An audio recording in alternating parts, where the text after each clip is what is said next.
This is the podcast that we ask our guests from in front and behind the camera, how did they get their foot in the door? What was the key to unlocking their success? What's their story? Our guest today is a writer-director known for some of TV's most popular shows, including Legion, The Terror and Peaky Blinders. We chat about how you have to love film to keep chasing success, how he could have become a drunken sailor instead of a filmmaker, and his latest film starring Cillian Murphy, the critically acclaimed Small Things Like These. Our guest today is writer-director Tim Mielants. This film blew me away.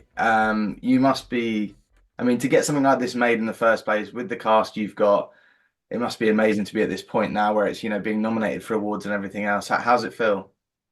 That's great. Yeah. It's great. Wonderful. People seem to like it. It's wonderful. The best thing that can happen to a director, really.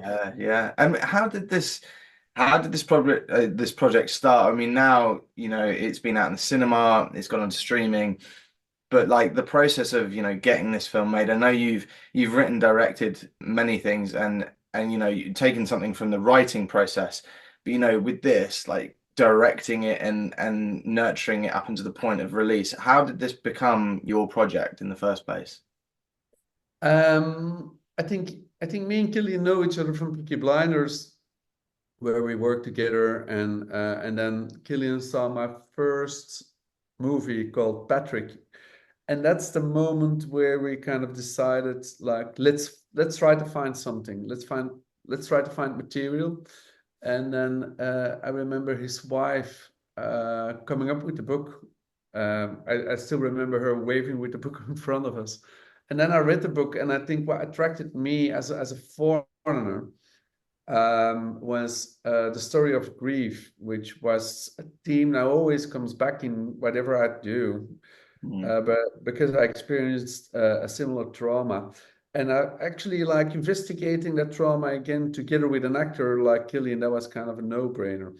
And for me, that was like the structuring the pain of grief in that Mm. movie and investigating the pain of grief. That was for me my way in, or my perspective on the story. Mm. Well, something that I was not aware of at all. And this movie is set in 1985, but what this film is about, and talking about it because I don't really want to give it away because I'd like to people, if they haven't seen this, to watch it without really knowing too much about it. But it deals with a situation that was ongoing from the 1920s to 1998, which is mind blowing. I mean, when that popped up at the end, I just couldn't believe that was something that was still going on without kind of giving away too much. It's a difficult thing to talk about because it involves religion as well, and it's kind of there must be a bit of controversy there when you want to bring up a story like this. Um, that must have been pretty challenging, and also very interesting to deal with. Yeah, I think what the story is about in that respect is like when you are silent, you are complicit. And that's a kind of very universal story. Um, my my broader perspective on this is that whatever institution, religious or political, um, where you are not allowed to raise any questions, where you can really question it, or then horrible things will take place. And that was that's why the story is so get its value in present day in a way of where we are right now in this world. So it's not like only looking back on 85. I think it kind of echoes to what's going on right now. Mm. And the role. This is something I've never really seen. Cillian Murphy. Is it Cillian Murphy? I just want to make sure because I've always said Cillian, but people say Cillian. People say all kinds of. It is Cillian, right? It is. Yeah. Okay, good. I just wanted to make As far sure. as I recall, yeah. I didn't want to go the whole way through this and keep calling him the wrong name. But Cillian Murphy. His performance. This is not something I've not seen a performance like this from him. How do you go about extracting? And he's such a fabulous actor and he's so good in everything he does, but you really seem to direct him in a way that I've not seen before. You know, that collaboration working with him and getting that character brought to life. What was the experience there? Oh, I think it's I think giving each other both directions permission to fail and to make mistakes and to try things out and to be vulnerable to each other. Mm, Uh, I think that was kind of key in the process. And not be afraid to talk about real feelings or what you were going through. That was my that's how we did it, I guess. mm. I mean, it's something. Cillian Murphy's always he's very versatile. Cillian Murphy is very versatile and he's played many roles. Um, but to buy him as like the everyman, you know, the downtrodden, you know, he's a working man in this, and I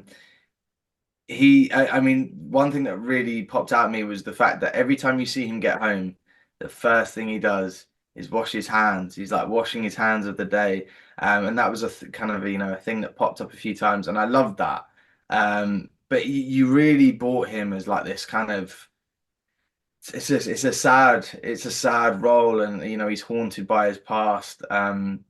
But the way that you shot it and put it together, it just feels so real. It takes you away from thinking, oh, it's Cillian Murphy, you know, it's just so believable. It's kitchen sink. It's real.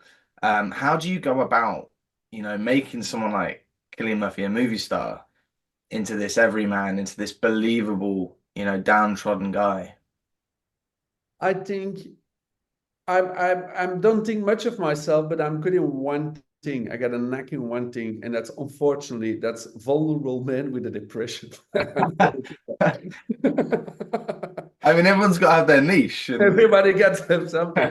But, so no, I think it's because I kind of was looking up to these kind of people. I was as a kid, I was always observing this kind of people, this kind of men, because it fascinated me. It's like, and my father is a little bit like that, and I love this. I think they are so true to themselves, these characters, and so honest, and that's something I admire.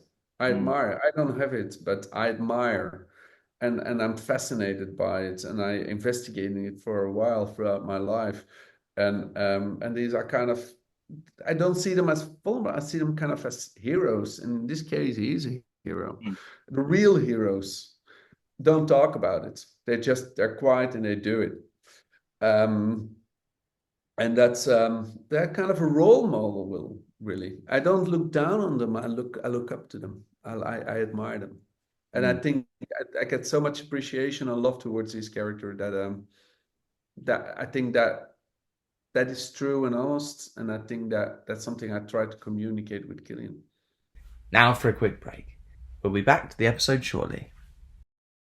Check out the Patreon at patreon.com/life and film. And don't forget to follow us on Spotify and Apple Podcasts. If you enjoy this episode, please leave us a positive rating. Add us on Instagram, Twitter, TikTok at Life and Film Pod. Essentially, please like and subscribe everything. It makes a huge difference. Thank you. This podcast is sponsored by Betterhelp. Do you work in the film industry? Are you freelance? Or perhaps you have a 9 to 5? No matter what you do, mental health affects us all. I struggled early on in my career with the uncertainty of if and when I would ever work again, struggling to pay my bills or simply with anxiety. Don't know about you, but being an actor, it's very important for me to maintain structure in the downtimes, and I found not only exercise, but talking to someone for me was a game changer. And so Life in Film has partnered with Betterhelp to provide you with access to the largest online therapy service in the world. And it can all be done from the comfort of your own home, from a phone, tablet or laptop. No commute, cutting down travel costs, and most importantly, it's affordable. With over 1,000 therapists in the UK, Betterhelp can provide access to mental health professionals with a wide variety of expertise in mental health. If you need someone to talk to and you're thinking of giving therapy a go, Betterhelp is a great option. And being a listener of the podcast, you get 10% off. That's 10% off your first month at betterhelp.com/life and film. That's betterhelp.com/life and film. If you enjoyed this episode and want to support us, get early access and exclusive content and episodes, click to join our YouTube channel and become a member now. And back to the show. Well, you said there that, you've always had this fascination with that type of character, and you mentioned your father there. I wonder, my podcast is usually about how, people's careers, how your passion for directing, for writing and filmmaking, how did that become about, and how is that, your father, your parents, how has that fed into the movies that you make today? Where did that all start? Oh, I didn't know anyone who was in the movie business or creative throughout my life. It was something exotic. That was for people who were happy. It was not considered to me. But I watched movies all the time with my mother, and I wrote stories and I was drawing. So I was kind of interested in directing, but I never thought doing it myself. And I wanted to become a sailor. And I think then my mother said, like, but why don't you try the entrance exam in the film school? And I said, no, I want to be so. I think she was afraid of me becoming an alcoholic on a ship. And then and then I went to film school, and then I found my thing, like, and actually where I learned there in film school was like, try to talk about what you know or what you're fascinated about. Don't try to copy other people. To try to find your voice. I think it was a film school that really, you need to have a voice. You need to have a perspective on things. What is your voice that's separate? Like everyone is unique, but why are you unique? Why you? And it kept me thinking in making shorts, and kind of developed who I am right now as a director, I guess. You've cracked it as a director. Is there any chance you might go back and start sailing? Is that something that you could do at some point, do you think? Yeah. I know. I would love to. But now I'm doing my thing. Yeah. You can mix the two. Maybe do a film about a downtrodden sailor. You could get the I'll best do of both that. worlds. And so, I mean, you said there that obviously, your parents and that they were nothing to do with the industry. But where did that idea come from? Do you think from your mum saying, "Oh, maybe you should go to film school"? Where was that? Like, was it maybe something that she was wanting to do, and she, I don't know. Might, yeah, she might. I think she never had a chance to do that kind of things, but it's more like I think as a parent, it's not a great future for your kids, is it? Like trying to direct and do the movie industry, it's so uncertain. Like you be a doctor or a lawyer or whatever, and you get more. So it's actually just like she was great in just looking at me and thinking like that he might be good at that. Let's try it. Let's give it a shot. So yeah. Why not? I mean, you've been doing all right, so she obviously it was a good thing to push you in the right direction. You could have been out at sea now on a boat. Yeah. Uh, but to ask, I mean, your first directing, you wrote it as well, was a short, The Sunflyers, I believe it's called. Do you remember that moment where you first stepped on set and you were like, I've written this, I'm going to direct it, like the pressure of that? Do you remember that first day on set? Not really, because throughout film school we were shooting all the time, and I was like, from the moment I was in film school and I'm very young, I had a camera in my hands the whole time, and I was editing the whole time, and I was just looking at people, and then we were doing a lot of exercises, which I really recommend to young directors, is work with actors and make mistakes and try things out, and but it felt more natural when I was on the set of the short movie. Was not like, wow, what am I doing here? It felt like, it felt natural. Mm. Well, I was going to ask you, what's your advice, but you kind of gave it there. Would it be to, just try things out and to sort of experiment with filmmaking?